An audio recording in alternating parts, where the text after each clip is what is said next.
Assalamualaikum warahmatullahi wabarakatuh. Selamat datang kembali di channel Masim Biantoro, channel yang selalu menghadirkan kisah-kisah horor yang semoga saja menghibur teman-teman semuanya. Langsung saja kita simak cerita misteri dengan judul Cinta Terlarang di Sarang Pocong.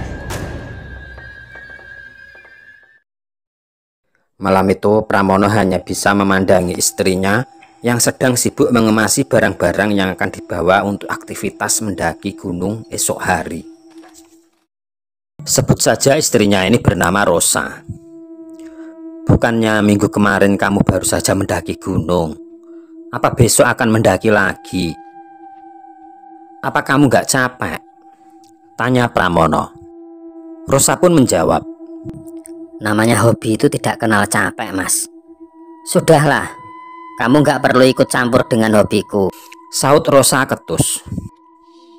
Rosa ini mempunyai hobi mendaki gunung, dan Pramono ini sebagai suami sebenarnya tidak begitu menyukai hobi istrinya. Namun karena watak Rosa ini sangat keras, mau tidak mau Pramono selalu mengizinkan istrinya untuk mendaki gunung. Padahal dalam aktivitas mendaki gunung, tentu saja di dalam grupnya itu banyak terdapat anggota laki-laki. Di grupnya Rosa ini terdiri dari 9 orang, yang perempuan cuma Rosa dan temannya yang bernama Wendy. Cuma Wendy ini masih lajang, dia belum menikah, jadi tidak ada masalah dengan aktivitasnya. Berbeda dengan Rosa yang sudah mempunyai suami. Namun karena sifatnya yang keras itu, Pramono benar-benar tidak mempunyai nyali untuk melarang hobi istrinya. Di dalam grup mendaki ini, Rosa sangat akrab dengan seorang pemuda yang bernama Zainal. Bahkan dalam setiap aktivitas mendaki, tidak jarang Zainal dan Rosa ini sering berjalan berdua. Bahkan sempat beberapa kali Wendy memergoki kalau mereka ini satu tenda. Dan ternyata memang benar perkiraan Wendy. Rosa dan Zainal sudah menjalin hubungan terlarang. Zainal itu sudah punya istri, dan kamu juga sudah punya suami. Apa kamu tidak sayang dengan rumah tanggamu? Kata Wendy suatu saat menasehati Rosa. Sudahlah Wen, ini rumah tanggaku dan ini urusanku. Kamu tidak perlu capek-capek memikirkan ini. Aku sudah siap dengan semua resikonya. Urusi saja urusanmu sendiri itu, Wen, saut Rosa dengan nada yang kurang senang. Sejenak Wendy hanya bisa menghela nafas panjang. Namun dia tetap menasihati Rosa. Tapi kasihan suamimu. Pramono itu seorang lelaki yang baik, dan aku rasa dia juga cukup tampan. Kurang apa lagi? Dia tidak pernah macam-macam. Sungguh sangat disayangkan sekali jika suami sebaik itu kamu hianati. Rosa tidak menjawab. Terlihat raut wajah kesal di mukanya. Dia pun pergi begitu saja dari hadapannya Wendy. Wendy serba salah. Wendy ini juga sahabatnya Pramono. Dia sebenarnya tidak ingin membiarkan Rosa terus-menerus mengkhianati Pramono. Namun Wendy khawatir kalau dia terlalu jauh ikut campur dalam rumah tangga Pramono itu, justru akan menjadi bumerang baginya. Dia takut kalau Pramono salah paham dan menuduh dia ingin menghancurkan rumah tangganya. Namun jika diam saja, terus terang hati nurani Wendy terus bergejolak. Wendy hanya bisa berdoa supaya Rosa cepat sadar. Hingga suatu saat, ketika semua sudah turun, ternyata Rosa dan Zainal tertinggal dari rombongan. Entah di mana mereka, tidak ada yang tahu. Ternyata saat itu Zainal dan Rosa memang sengaja memisahkan diri dari rombongan dan sedang memadu kasih berduaan di sebuah tempat yang sepi. Tepatnya di bawah sebuah pohon beringin yang sangat besar. Namun ketika mereka melakukan perbuatan terlarang itu, tiba-tiba mereka dikejutkan oleh suara seorang wanita yang sedang bersenandung. Mereka pun mencari sumber suara itu. Ternyata suara itu berasal dari rimbunan semak di sekitar pohon beringin. Rosa dan Zainal kemudian menyingkap semua semak-semak itu. Begitu semak-semak itu tersibak, mereka sangat terkejut sekali. Mereka melihat sosok pocong yang terbujur kaku. Pocong ini kain putihnya sangat kotor, bercampur darah dan tanah.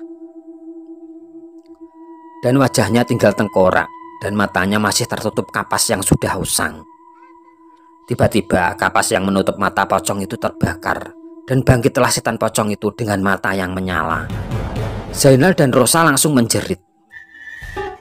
Tapi mereka benar-benar tidak bisa menggerakkan tangan dan kakinya.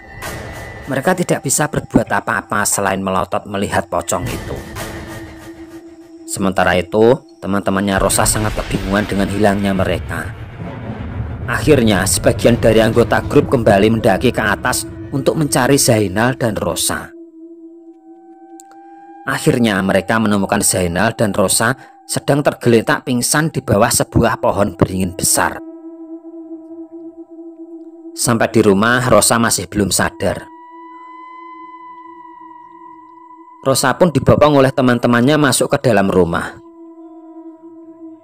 Pramono sempat panik melihat kondisi istrinya. Namun, Wendy pun berusaha menenangkan Pramono. Ketika teman-temannya sudah pamit pulang, Wendy menyempatkan diri untuk ngobrol berdua dengan Pramono. Wendy menasehati Pramono agar lebih tegas terhadap istrinya dan lebih sering mengawasi aktivitas istrinya, terutama aktivitas HP-nya. Pramono pun menyadari kalau semua perkataan Wendy memang ada benarnya. Selama ini dia kurang tegas dan kurang mengawasi istrinya. Pada malam harinya, Pramono berniat memeriksa HP istrinya. Namun ternyata HP istrinya ini terkunci. Untuk membukanya harus menggunakan pola kombinasi angka. Akhirnya, Pramono pun menunda niatnya untuk memeriksa HP istrinya. Di tengah malam, Rosa tersadar dari pingsannya. Perutnya sangat lapar sekali. Dia pun langsung pergi ke dapur dan mencari makanan seadanya untuk mengganjal perutnya. Ketika dia asik makan, tiba-tiba Rosa mendengar ada suara seperti suara kaki yang meloncat-loncat. Dia pun menengok ke kanan dan ke kiri, tapi tidak melihat apapun. Beberapa saat kemudian, dia mendengar suara perempuan yang sedang bersenandung persis seperti yang dia dengar ketika dia mendaki gunung kemarin. Rosa pun mencari sumber suara itu. Ternyata suara itu berasal dari kamar tidurnya. Dia pun pergi ke kamar tidurnya, namun dia hanya melihat sesosok tubuh yang tertutup selimut yang dia kira itu adalah suaminya. Rosa pun memanggil-manggil suaminya, namun tidak ada reaksi. Rosa pun kemudian membuka selimut itu. Begitu selimut terbuka, tampaklah sosok pocong yang membujur persis seperti pocong yang dia lihat di bawah pohon beringin di waktu dia mendaki gunung kemarin. Pocong itu pun bangkit dan berkata, "Kamu harus ikut aku. Kamu harus ikut aku." Melihat hal itu, Rosa langsung menjerit dan pingsan seketika.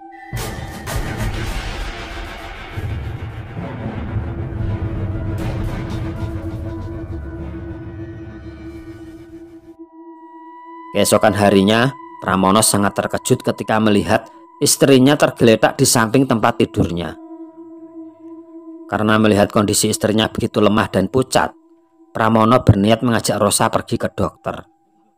Sore harinya, Pramono mengantar Rosa ke dokter. Setelah diperiksa dokter, ternyata Rosa ini sudah hamil 2 bulan. Padahal usia pernikahan mereka belum ada 1 bulan. Pramono pun sempat terkejut dengan kenyataan itu. Dan Rosa pun sepertinya kelihatan panik dan salah tingkah. Namun Pramono berusaha menjaga sikap dan emosinya. Setelah berpamitan dengan sang dokter, Pramono dan Rosa pun pulang. Dalam perjalanan, Pramono diam, sama sekali tidak mengajak bicara istrinya. Bahkan ketika Rosa ingin mengajak bicara dan bertanya pun, Pramono sama sekali tidak menjawab. Sampai di rumah, Pramono benar-benar tetap tidak mau bicara dengan istrinya. Pramono langsung pergi ke dapur, membuat kopi dan menenangkan diri di teras sambil menghisap rokok kreteknya. Belum lama dia menenangkan diri, tiba-tiba dia mendengar HP-nya Rosa berdering. Sepertinya ada pesan masuk. Dengan mengendap-endap, Pramono mengintip dari jendela. Dia melihat istrinya seperti membalas sebuah pesan WhatsApp. Ketika istrinya sudah meletakkan HP-nya dan pergi ke kamar mandi, Pramono segera mengambil HP istrinya sebelum HP istrinya itu off. Karena jika sampai off, HP-nya akan terkunci. Begitu HP sudah di tangan, ternyata HP masih terbuka. Pramono pun langsung memeriksa semua pesan-pesan di semua aplikasi HP istrinya. Di sini Pramono benar-benar sangat tidak menyangka. Pramono benar-benar menemukan hal yang sangat menyakitkan. Terlihat jelas di situ istrinya sedang chattingan mesra dengan seorang pria yang bernama Zainal. Untuk kali ini Pramono benar-benar sudah tidak dapat menahan emosinya. Dia pun langsung berteriak memanggil Rosa. Dengan tergopoh-gopoh, Rosa pun langsung datang dan bertanya, "Ada apa mas kok teriak-teriak?" Pramono tidak menjawab. Dia hanya menunjukkan layar HP itu ke istrinya. Istrinya pun langsung melihat HP-nya dan akhirnya dia menyadari kalau suaminya sudah mengetahui segalanya. Rosa pun langsung bersujud minta maaf kepada suaminya. Pramono tidak menghiraukan permintaan maaf istrinya. Dia hanya diam dan pergi ke kamar tidur dan mengunci pintunya. Rosa pun mengetuk pintu kamar tidur. Dia tetap berusaha memohon-mohon Pramono agar maafkannya. "Mas, tolong beri aku kesempatan sekali lagi mas. Aku benar-benar akan insaf mas. Tolong beri kesempatan aku sekali ini saja mas." Pramono pun menjawab, "Sebaiknya kamu pergi saja. Aku tidak sudi melihatmu. Aku benar-benar jijik melihatmu, Rosa." Rosa pun akhirnya terpancing emosinya. Dia pun menjawab, "Baiklah, jika kau ingin aku pergi, aku akan pergi saat ini juga."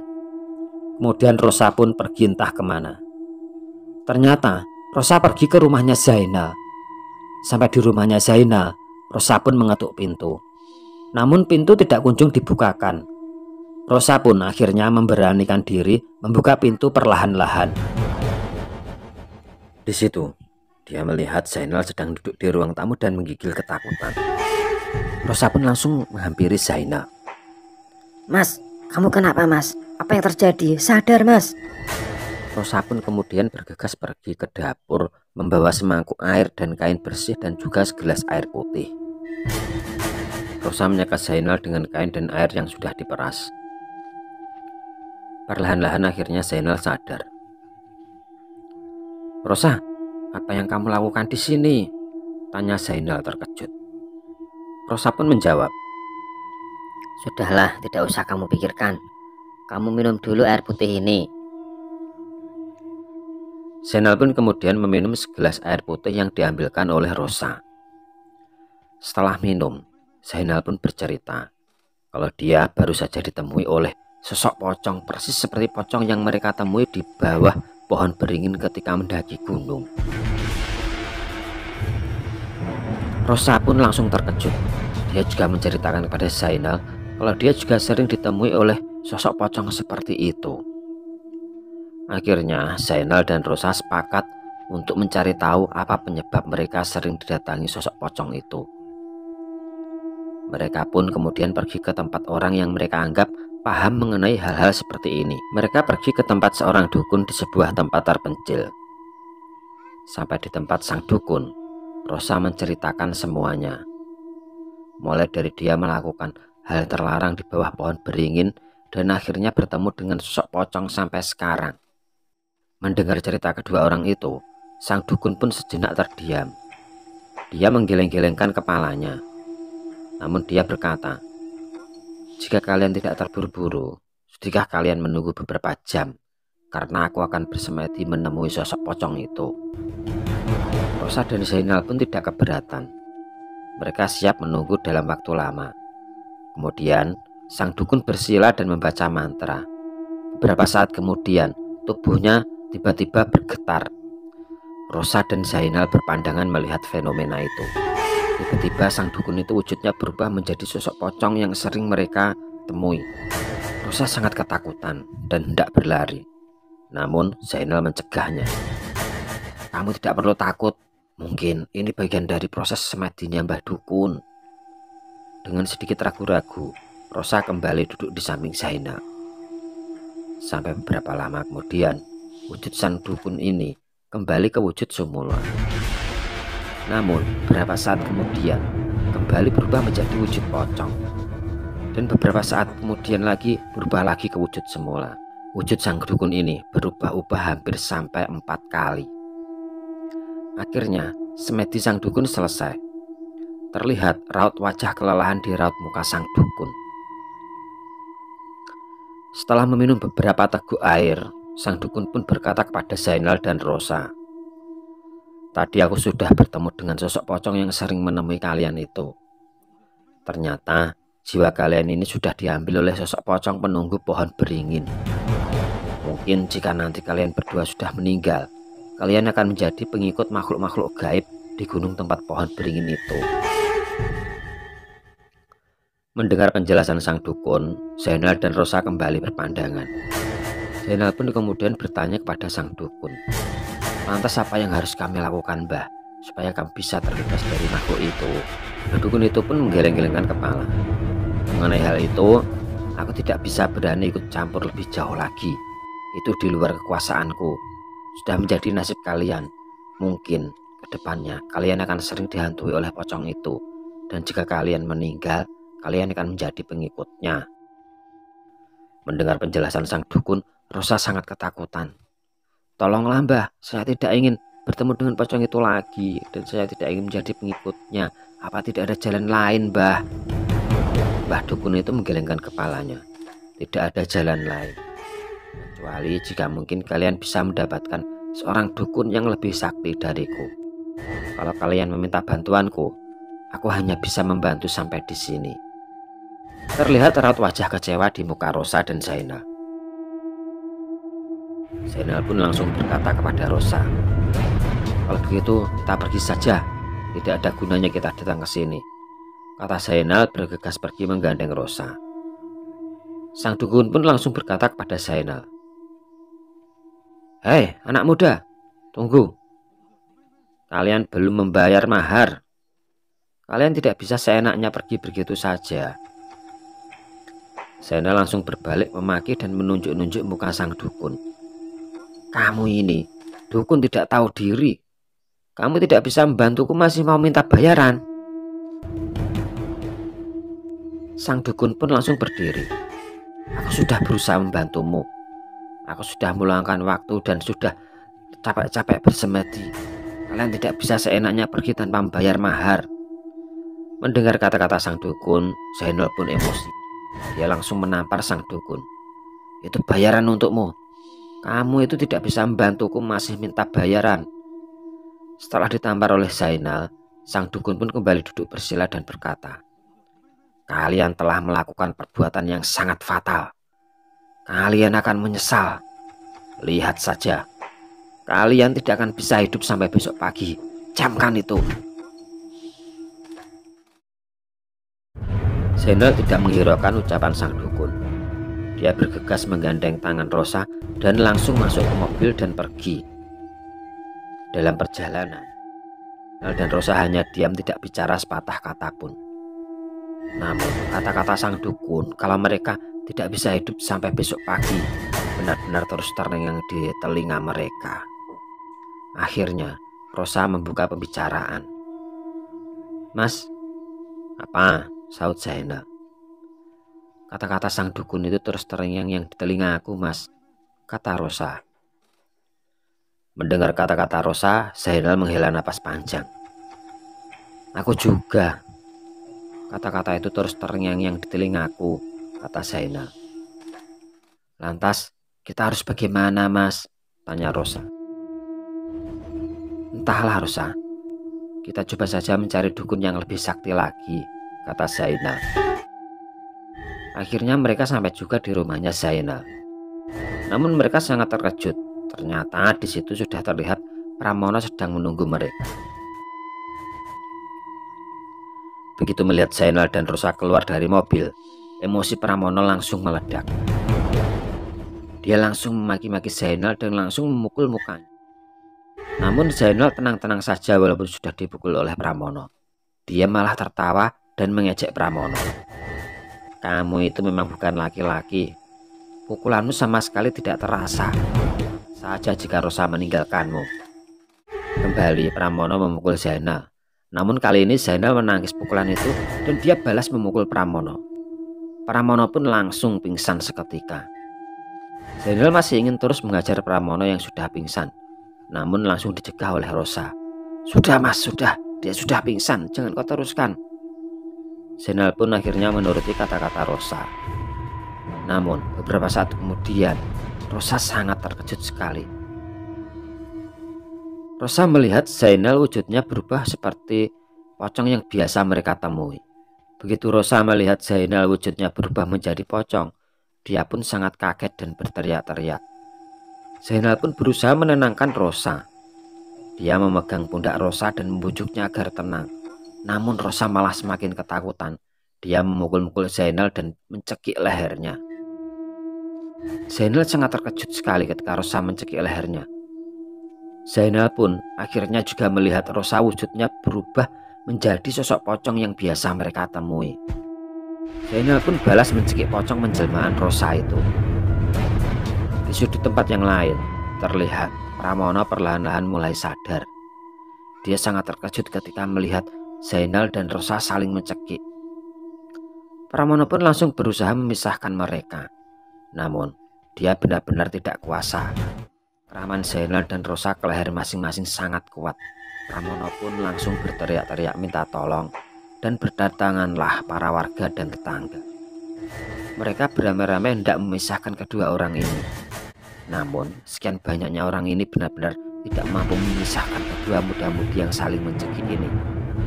Sampai akhirnya, Zainal dan Rosa kehabisan napas dan mereka tewas seketika. Nah, mungkin cukup sampai di sini. Terima kasih buat teman-teman yang sudah menyimak video kali ini. Semoga teman-teman terhibur dan ke depannya saya akan tetap berusaha lebih baik lagi. Jangan lupa komen, like, dan subscribe. Sekian dan terima kasih. Semoga bermanfaat. Wabillahi taufik wal hidayah. Wassalamualaikum warahmatullahi wabarakatuh.